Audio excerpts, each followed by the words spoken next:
Grabe na to. Karakter ni Alden Richards at Maine Mendoza magsasama sa sugod bahay. Tumpak na naman ang hinala ko na inuunti-unti na nga ng Itbulaga na ipinalalabas nila ang iba't ibang karakter ng kalye serye.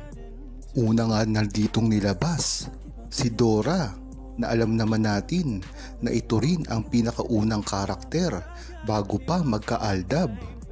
Kung matatandaan nyo at maaalala nyo pa ang mga nakaraan, si Dora the Explorer ang pinakaunang karakter na ginawa ni Wally Bayola, na isa-isang nakakatawang doktora na nagpapayo sa sugod bahay nung wala pang kalye serye. Nang dumating nga ang Aldab na si Alden, si Yaya Dab, muling nagbalik si Dora the Explorer na isang pamangkin ni Lola ni Dora.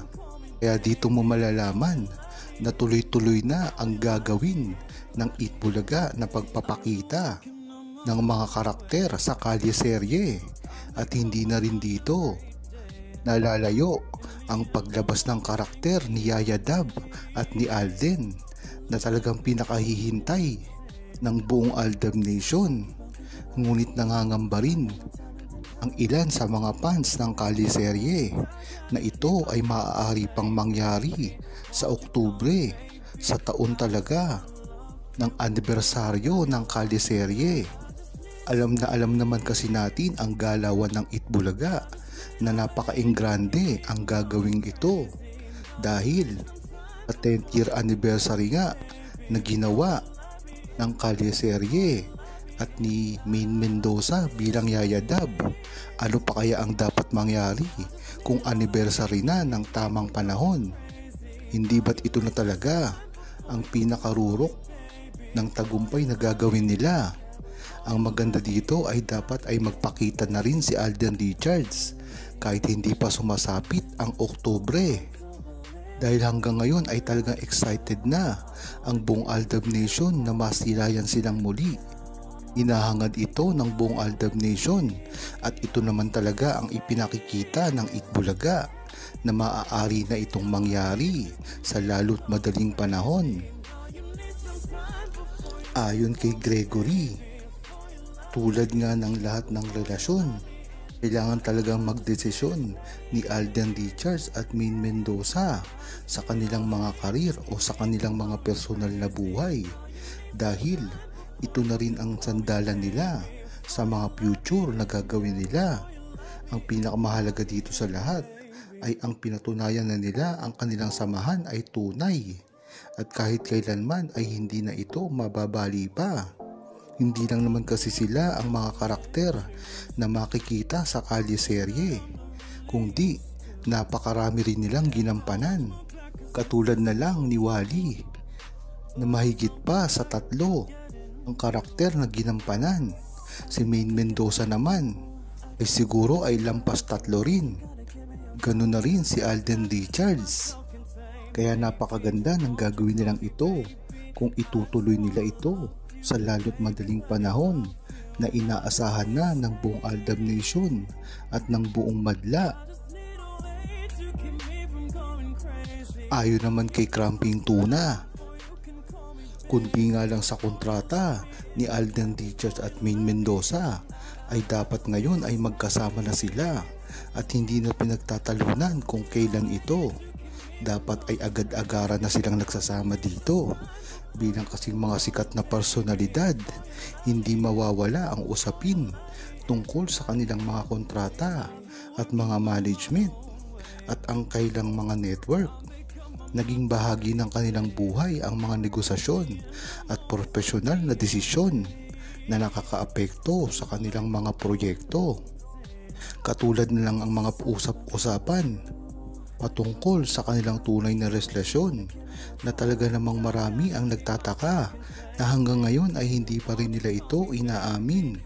Ngunit sa kabila ng lahat ng mga ito ay napakalinaw na hindi sila basta-basta umaamin na lang, dahil ito ilabag rin sa kagustuhan nila ng tahimik nilang pamumuhay.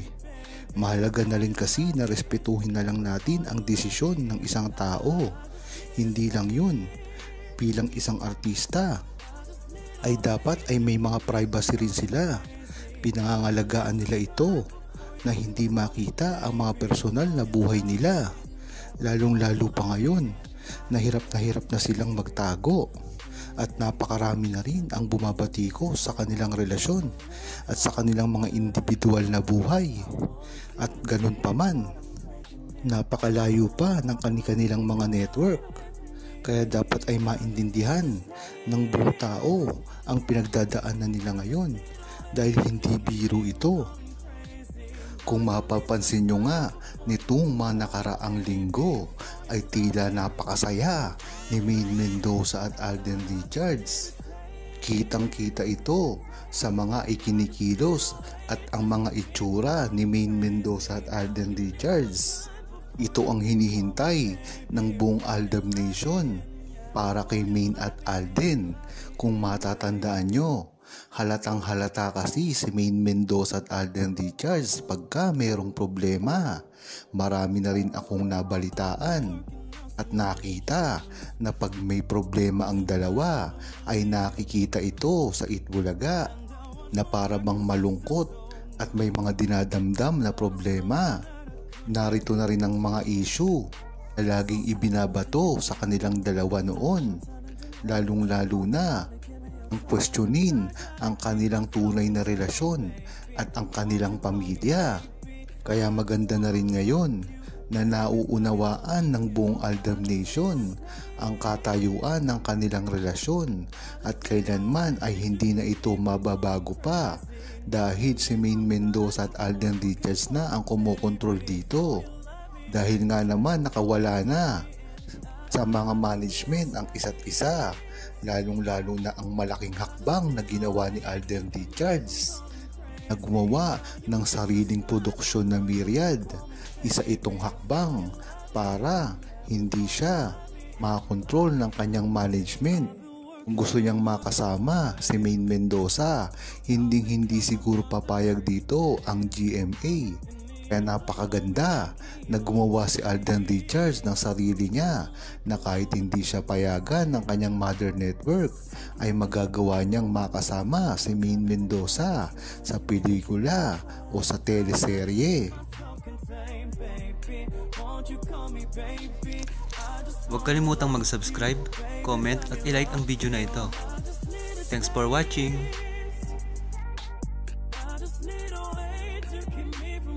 Crazy. Now you need some time before you can call me baby, before you let me in.